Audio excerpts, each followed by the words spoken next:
G'day everybody, it's Peps and J-Dog. It's a shortened round 14, hitting our football airwaves this weekend.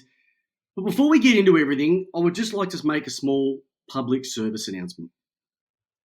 For anybody who follows our tips every single week, Jamie and I really appreciate it. We appreciate the fact that you tune in, take note of what we've done, the immaculate research that we've put into our tips. And some of you may use them for tipping, and some of them may use it for gambling purposes. What I would like to ask you all is to stop doing that. Because of the effort that we got last week, which I think was a collective score of about 2, you would be better off investing your money in Bitcoin at this particular moment in time. Okay? So just enjoy the tips, take them for what they are, but please make your own mind up, because at the moment, Jamie and I have got absolutely no idea who's going to win. Affirmative. Affirmative. But I reckon I've got a bit of a good idea who's going to win on Friday night. But before we do that, mate, how are you feeling going into another round? Round 14 already. Can you only believe there's like 8 rounds left of the season? It's another one of the mini rounds. Yeah. 5 games only because of the Richmond West Coast game being brought forward a week. Yep.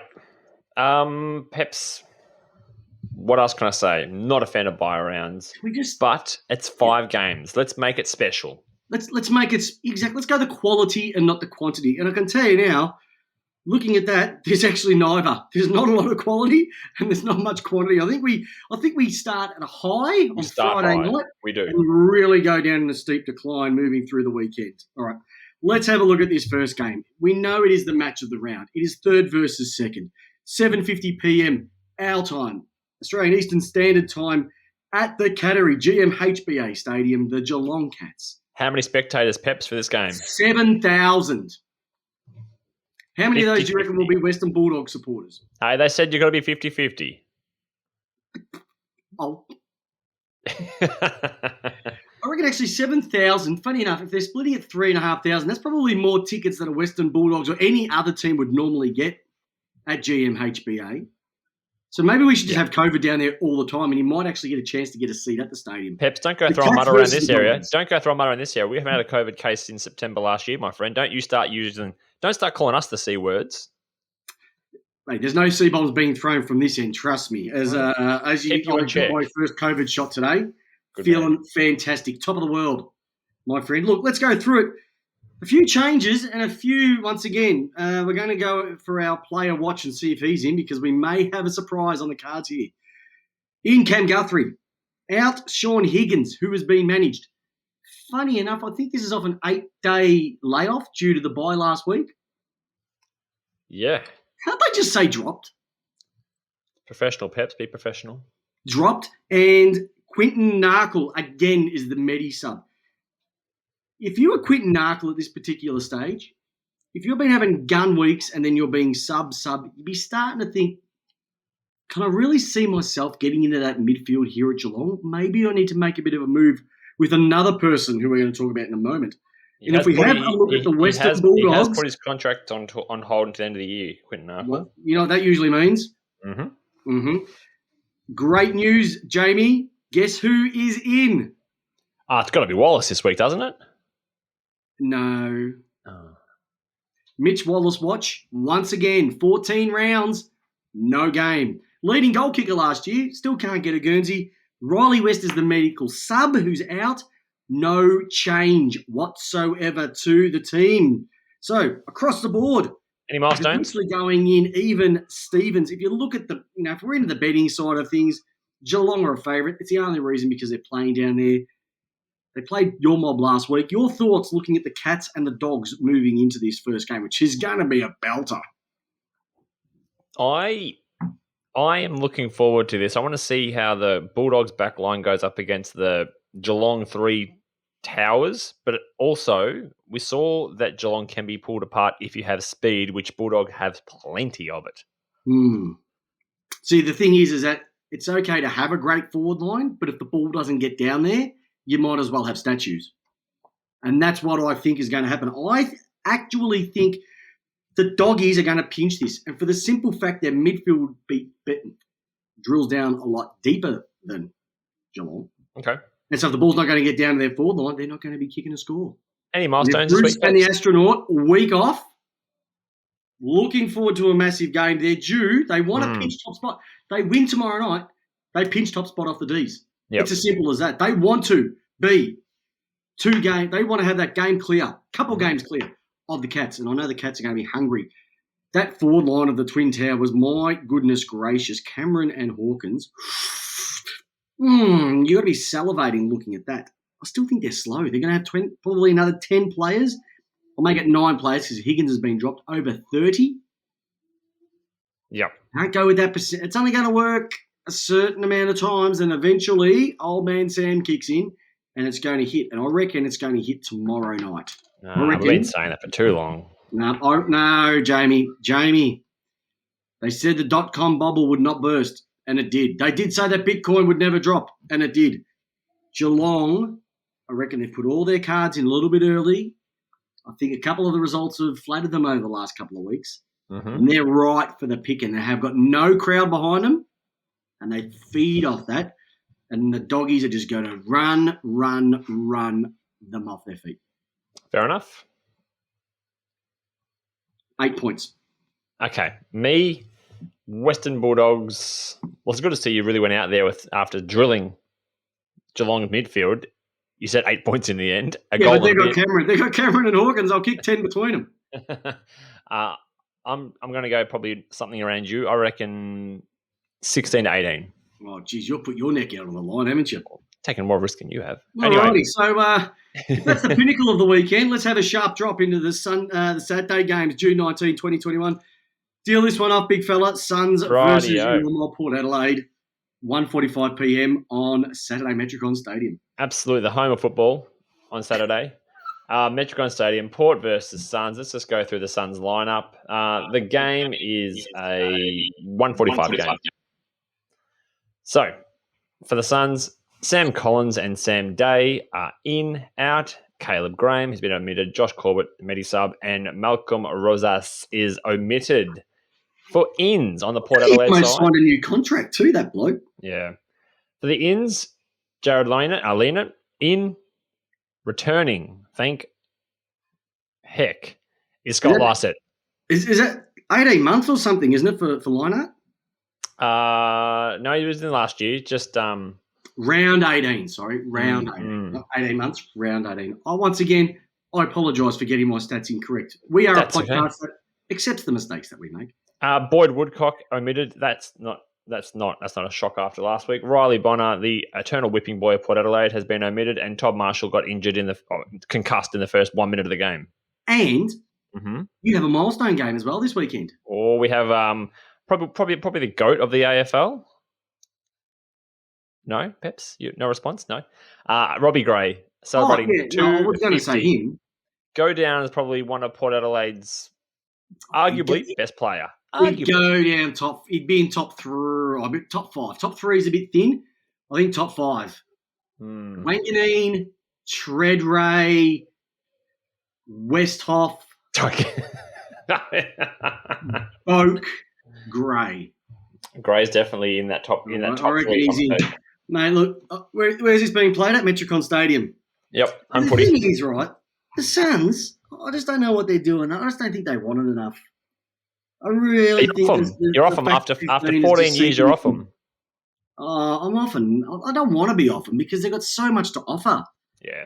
But your mob disappointing last week against what you served up against Geelong. Yes. You should bounce back. This should look, if you play proper footy, you'll win by 6 goals here. This could be the over 39.5 game. You've won 3 out of your last 5. They've lost 4 out of their last 5. And the only one that they had was against Hawthorn. Yeah. So they were really disappointing last week. The week before against Geelong, they were right, but disappointing. They were disappointing against the Lions, and they lost to St Kilda. Jeez, if Matt Rowell doesn't even know where he's playing, the Suns are in massive trouble. So, yeah, I think your mob are going to take this. And I reckon, Charlie, is Brisbane a top 8? Gold Coast top 8? Let's go top 8 what?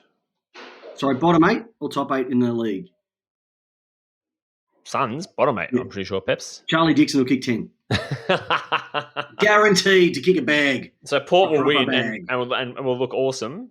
Oh. But we just can't win against top 8 teams. I tell you what, it's those orange witches hats, something's definitely going to happen up there. All right, mate. What do we got for the next game? Yep. So for me, Port Adelaide by, I'm going to say 25. Jeez, you're soft. Go Yeah. hard, mate. I picked Melbourne to win by 10 goals against Collingwood. Look where that went.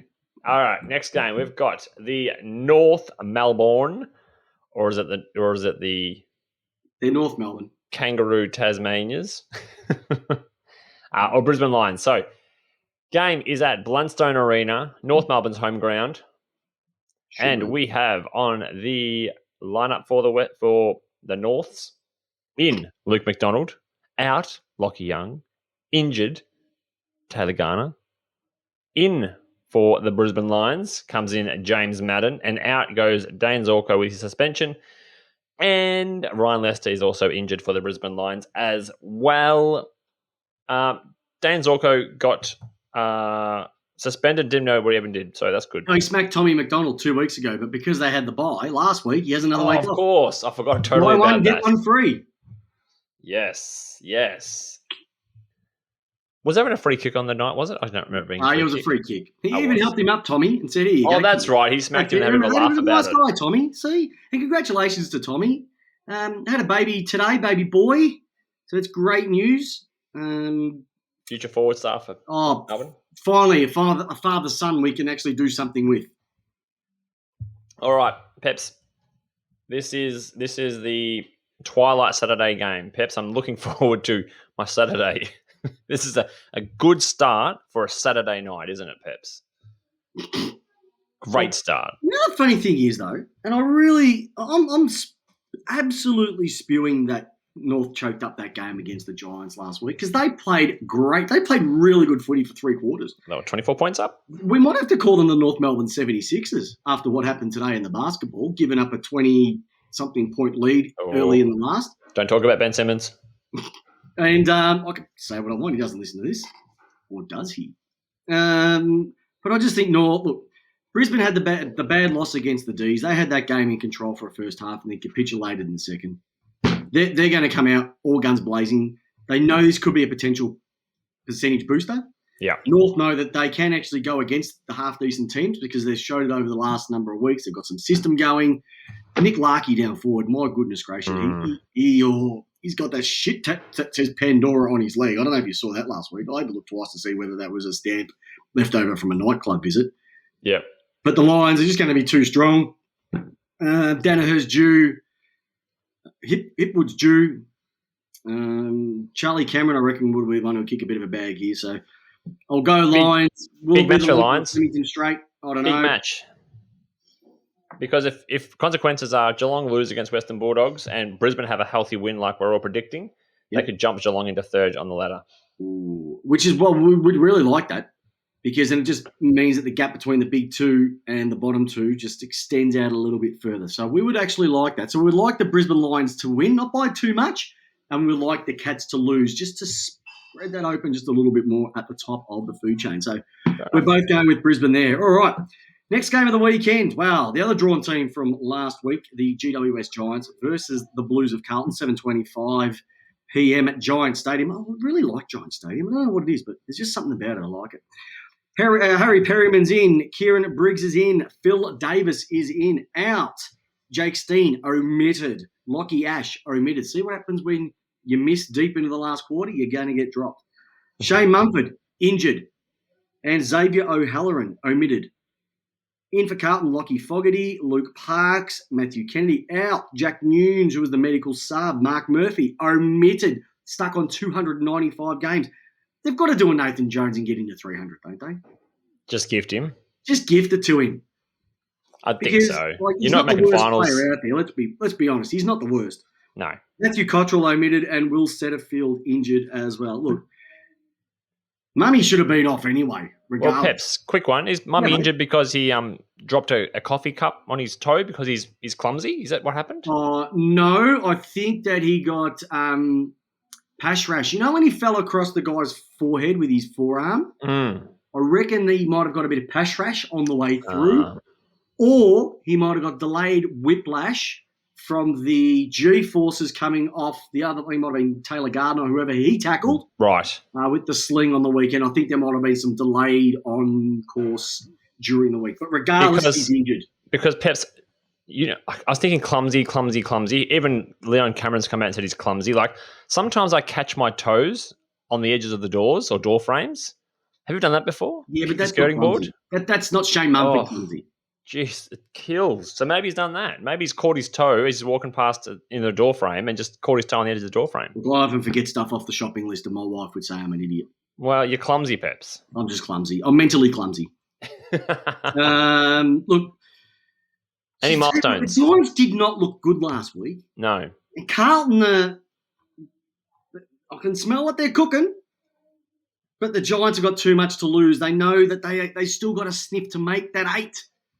Will they do it? I'm not too sure, but I think that they will get the win. And if they do, it's going to push them up to 26 points. Yep. 2 behind Richmond, who have the week off. Mm-hmm. Fremantle also, I believe, have the week off as well. So it's going to be, they can set themselves just sitting outside the 8, moving into the last number of rounds in the season. Some good ins. I think there's more upside on the Giants. Yep.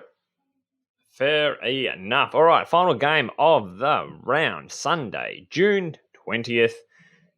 University of Tasmania Stadium in Tassie at 3:20 p.m. We have the Hawks versus the Essendon. Versus the Essendon. Peps. Hey, Zach Merritt signed up again, didn't he? What, 6 years? So 6 years at, they reckon, 900 a year? I heard 850. Oh, sorry, Mr. Taxman. Hey, I love it. I love a bit of 50 grand kick in my pocket if you could every week. At 900 G's a year, you wouldn't even miss it, mate. Go straight to the Taxman. Oh, all we're saying is, thanks, is Hux. he worth it? Is he worth it? Bought my lunch in for me today, Hux did. Thank you, mate. Is all he right. worth it? So, yeah, absolutely. It's just the problem is it's the long contract that worries me at that dollar. Because we're seeing it's blowing up in Collingwood's face. But I was hearing David King on the way home, on the drive home tonight, and he said, talent is talent. And would you rather keep good talent on the field and pay them a little bit extra to have a good team, or do you shut them out and have to try and redevelop talent again? Keep the talent, mate. Keep the talent. Well, there you go. I'm telling you, buddy, keep the faith. All right. Oh, you got to keep the faith. For the Hawks, obviously extended list because it's a Sunday game. We don't know the full extent just yet. But we've got Connor Nash, Emerson Jecker, James Cousins, Lockie Bramble, and Tyler Brockman in for Hawthorn. The outs at the moment are Harry Morrison, who is injured, and James Warple, who is suspended. And new into this list, the lineup at the moment is Lockie Bramble. On the Essendon's teams, we've got Brandon Zirk Thatcher is in, Devon Smith in, Ned Cale in, Devon Smith, Peter Wright, Sam Draper, Sam Durham, Tom Cutler, and Zachy Reid is also in extended list. Out, Aaron Francis is being managed, Alec Waterman's injured, Andrew McGrath's injured, David Zacharakis is injured, and Patrick Ambrose has been omitted, and Sam Durham is a new player. And the milestone this week for this team, for Essendon, is Mason Redmond playing his 50th game. Oh, good on you, son. He better not get a chairlift. If he gets a chairlift, that's it. The game's ruined. Forget the game that pays bump. Chairlifts, boys. Yes. You know chairlifts. You get a chairlift. You get a chairlift. You get a chairlift. Only the greats get chairlifted. Big names in there, Peps. Essendon easy. Okay. Essendon easy. Funny enough, I don't like saying it. Essendon supporters, I know you don't like me hearing it, but you're doing something right down there. I might have to swallow my pride and say I was wrong about the truck. Could be wrong. I hope it's a good game. I still think Jake Stringer wanting 4 years is a little bit, mate, you're drinking your own bathwater. Or looking at your tats again, because that's just stupid. Don't do that. 2 years at the most. Hopefully they've seen this. Hopefully, Jake Stringer has read the water and gone, if Merritt is 6 years at 850 and he's playing that well, am I really worth a 4-year contract? Of course not. Anybody who puts a gorilla on his stomach has to have a good hard look at themselves. They've been all right though, Essendon. I must admit, they've won 3 out of their last 5. The loss was to Richmond, which they got blown away in the last quarter, but there could be other reasons for that. And the other one was that 2-point loss to the Giants, which was a cracker of a game. He won for the ladder. Beat Sydney last week, which no one picked. So I'm just going Essendon. They've just got too much going for them at the moment. Okay. And they'll be ramping themselves up. They play the D's the week after, which will be a Saturday night game. Inconsequential for the fact that Fremantle don't play this week, but Essendon do have a chance to jump GWS if they lose and Fremantle on greater percentage if they win this game and just find themselves just outside the 8. Well, you know what? We know there's one team who will not make the 8 this year. We've already said that so many times. It will be Richmond. No, don't use the royal we on this podcast. Pardon? Who has said they're not going to make the 8 this year? Peps? I have. Okay. I have. Okay. Many times. Just want to clarify that. I don't get dragged into your fights. Can I just say this? I'm really going to put my foot in it. Richmond will end up top 4. Easy now. I'm just having a look at their run home, and pretty good. Literally, they're playing the easy beats. Yeah. If you could have the best run home, it's something like if you look at it, it's Suns, it's North, it's the Suns, it's GWS, it's St Kilda, If you could have the pick of the litter, Richmond have got the draw of the litter. Yep. So I think they're going to make it. I'm going to look like a fool. They'll probably win their 4th, and I'm really going to look like a dipstick. But you know what? That's 5 games. 5 games in 21 minutes. You can't ask for much more than that. You're not going to get that from the hoity-toity podcast that you listen to. So, a couple of things. Remember, our competition for Mick Warner's book closes on Tuesday, 5 p.m. Australian Eastern Standard Time. So, enter on the Facebook page. Second of all, get yourself a brand new sharing. They've got personalised team sharings now, which you can pick up. Simple as this. You log on. You put in the code Lace Out. You get how much, Jamie? 30%, half price. Half price. Can't ask for much more than that. And we're going to be back on Tuesday night with the big one, Lace Out. So on behalf of us, good luck to your team on the weekend. J-Dog, I hope your team wins after last week. I've got the week off, so I'm just going to watch footy for the Tuesday night games. Relax, yes. Smallest round of the season. Enjoy. J-Dog, how do you want your tips each and every single week? I want them tipped out, Peps. Oh, we want them tipped out. Good luck to your team, and see you on Tuesday night, everyone. See you.